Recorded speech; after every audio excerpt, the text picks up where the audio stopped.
maintenant direction de Corinne. Effectivement, ça promet bien manger. Je savais pas du tout qu'un homme me sortait un petit bout. Donc ça promet d'être intéressant à débattre entre guillemets avec d'autres personnages d'ailleurs. Donc je pense que Corinne, voilà, c'est lui au dialogue avec des actions. Donc voyons voir ce que ça nous propose. Ah, évidemment, c'est un bon jeu de gueule, hein, le personnage qui est Corinne. On vient de Kelly déjà nous montrer à quel point le personnage peut être extrêmement violent en cas de pression. Mais aussi, c'est parti. On décide de partir. Pour un suicide. Sur un suicide, ok, bah écoutez. Pas prévu. Écoute, voilà, ça s'appelle la Notaire Arena, c'est pas pour rien. Pour c'est justement la suprématie du dieu qui s'exprime à la chevelle. Ça va, ça. Pour l'instant, c'est un choc, mais une seule de perdu, sachant en plus de ça que Corinne roule beaucoup, mais pas beaucoup de dégâts, ça va être compliqué de se débarrasser du groupe. Ouais. Après, le juggle avec les opères, il y a du coup plusieurs taux. Donc, c'est un peu plus dur un juggle, mais le juggle de Corinne, pour moi, c'était le meilleur jeu. Son opère est incroyable. Pour la jouer de temps en temps, c'est vraiment délirant. Les opères, c'est tellement bon. Oh là là! C'était super mignon, Ouais. parfois c'était différent pour agresser. Tu disais un peu du couvert. Je trouve que sur opère, il faut que le jeu est tellement bon.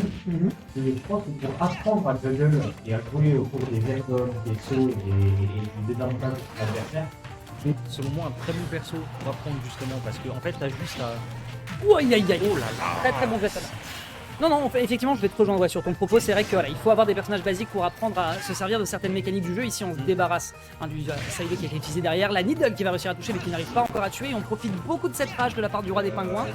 Un poil compliqué à tenir derrière. Ouais, ça marche. On va avoir du coup des joueurs qui débarquent un petit peu sur le retard, mais tranquille, on est en train de gérer de notre côté.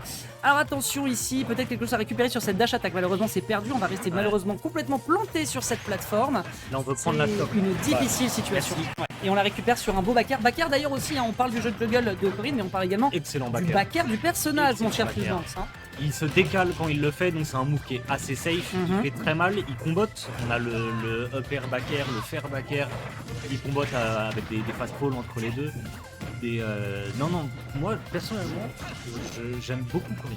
Ouais. J'aime beaucoup Corinne, j'aime beaucoup voir le perso, j'aime beaucoup la jouer. Non, le perso a beaucoup de choses pour lui. On pense évidemment à Shadik hein, du côté des US, qui fait d'ailleurs de belles choses avec, un jeune prodige américain. Qui en tout cas pour le moment voilà, est en train de visiblement regarder le match parce qu'il y a une bénédiction hein, pour Arneol pour le moment qui s'en sort très bien. On n'oublie pas qu'il y aura quand même une USD, hein, donc ce sera quand même une data à garder pour la game suivante.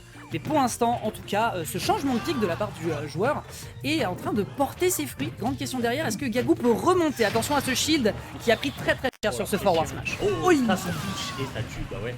Donc là, c'est Gabou, il s'était SD très très tôt dans sa stop. Donc là, ça aurait pu être extrêmement close. Superbe backer.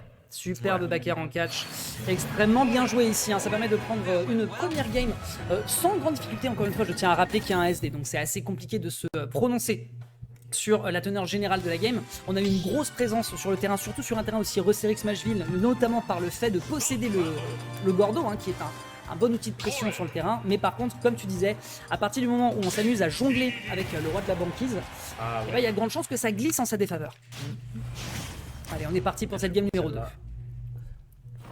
Changement de couleur, là on passe en noir et blanc. Ouais, on va d'accélérer le processus. On l'a fait un peu à l'ancienne. Encore une fois, hein, le buff changement de Il y a skin. que le Hein. marteau. 1-0 pour Arneol. 1-0 pour Arneol. Retour sur le bord du ledge ici qui est proposé de la part de Gagou, qui malheureusement n'arrive pas trop à tenir le choc. Hein. Le Gordo qui aurait pu être faut utilisé. atterrir, hein. Faut atterrir. Qui aurait pu être utilisé sur le bord de terrain, mais ça passera pas. On absorbe le paralysis, mais encore une fois, on n'arrive pas beaucoup à le gratter. Hein. Et encore, une fois, je rappelle, c'est un petit terrain, ça devrait beaucoup plus aller au contact parce qu'on a quand même un gros marteau de 10 ans. Oui, yes, bien joué, très bien joué. Malheureusement, il y a beaucoup de lag à la fin. Bah en fait, les Daddy c'est tellement jamais qu'on s'y attend presque pas quand ils retombent. Oui, c'est un mix-up, tu as raison, c'est un mix-up intéressant et là en l'occurrence ça a porté ses fruits.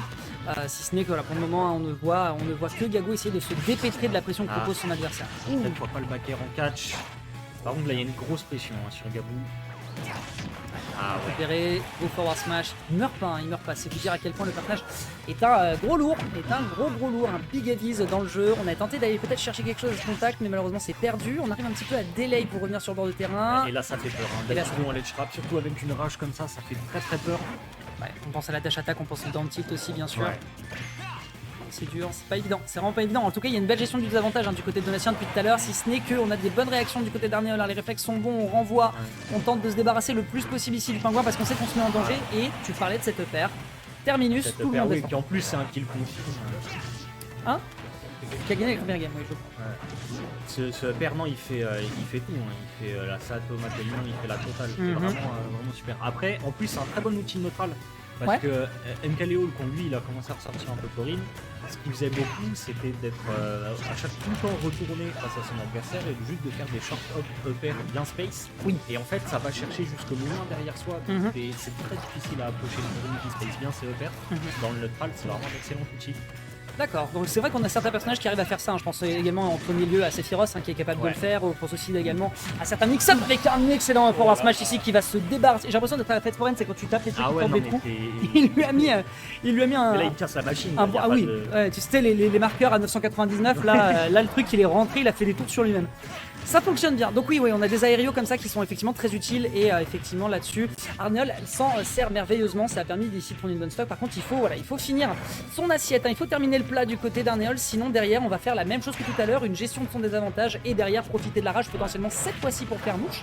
Donc il va falloir la jouer fine parce que même s'il est à 37 sur Smashville, il n'est pas du tout à l'abri. Bah surtout contre Dadidou, ça peut aller super vite. Un ou deux Gordo bien placés, un marteau. Et une dash attack. Et une dash attack bordelaise aussi, qui peut être très dangereuse. Et là, pour le moment, Arnéol est la dash attack bordelaise. Arnéol il essaye un petit peu de se dépêtrer. Le Saibé qui arrive à bien bloquer le Gordo, c'est un très bon outil qu'il exploite depuis tout à l'heure, que ce soit pour tenter de le choper en edgeguard. Là ici évidemment on va le faucher, on va passer sous les jambes et on va s'en débarrasser. Attention à ce Jet Hammer qui a été utilisé pendant qu'on avait l'intangibilité. Ok, c'est smart mais ça ne passera pas. C'est pas facile du tout pour le moment pour Gagou qui est en train de se faire un peu bouler. Ouais. Bah le combo game de Corinne est très très bon. En fait, il me semble que c'est un plutôt mauvais désavantage. Et t'as aucun combo game à partir de ses throws. Ça n'a pas de throw game, mais par contre, l'avantage de Corinne, les combo games, c'est vraiment c'est satisfaisant. Ouais, une fois que t'es pris dedans, ça va vite quoi. Une fois que t'es dans les airs, t'es dans cette position, et la plupart des trucs Corinne te mettent dans cette position, le down tilt, le tilt. Bah après c'est des EPR, c'est des fers si tu vas sur le côté, c'est des EPR si tu vas en haut, si tu t'approches un peu trop, c'est juste des merdes. Touche tout autour du personnage. Ouais, et puis ce qui est chouette d'ailleurs, c'est intéressant aussi de mentionner. Oh, le counter c'était un peu présomptueux. Ouais. Si ça renvoyait le truc, c'était pas mal, c'était peut-être une stock, mais en tout cas, voilà, et ça n'arrivera pas ce soir. Oui, ce qu'il faut aussi retenir aussi, c'est peut-être aussi le choix du stage qui est intéressant. Le stage est très utilisé surtout par les Dadidou parce que ça permet de très rapidement aller chercher du ledge trap. Et le personnage a pas mal d'outils justement pour bloquer l'adversaire. Mais le problème aussi qu'on a, c'est que c'est un terrain qui ne brille pas par son horizontalité. Et donc, quand tu t'appelles Monsieur Juggle, notamment Arnéol avec cette Corinne, en fait, il peut largement s'amuser à aller le chercher. Malheureusement, on se fera avoir ici encore une fois par ce mix-up.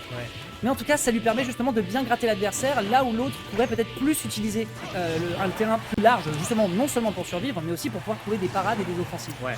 Le prochain va tuer. Là déjà. On l'a vu, c'était dur. Scandaleux que ça s'est pas tué. Après, très bonne vieille. On arrivait vraiment au point du stage. Ah, il va le tenter, ça tuera pas. Tu as dit un pas de grab game. À 182, si vous tuez pas à 182, vous avez clairement pas de grab game, ne vous inquiétez pas. Ouais, c'est ça, la Kimstro, c'est une Kimstro entre gros guillemets, la Outstro ou la Downstro. La Downstro aussi, le dragon qui fait une espèce de cascade, des Colondo, ça peut tuer un peu plus tard. Ouh là là, attention, est-ce qu'on est en train de proposer du côté de Gagou une remontada? On va esquiver la situation. Voilà, beaucoup de lag, comme tu disais. Trop laggy. Et effectivement, même s'il était collé au pingouin, le backer qui dit que ça saute au space, paf, ça dégage et le pingouin n'a pas d'aile, mais il va aller s'envoler vers le fin fond de la banquise. 2-0 pour Arnéol, c'était assez serré.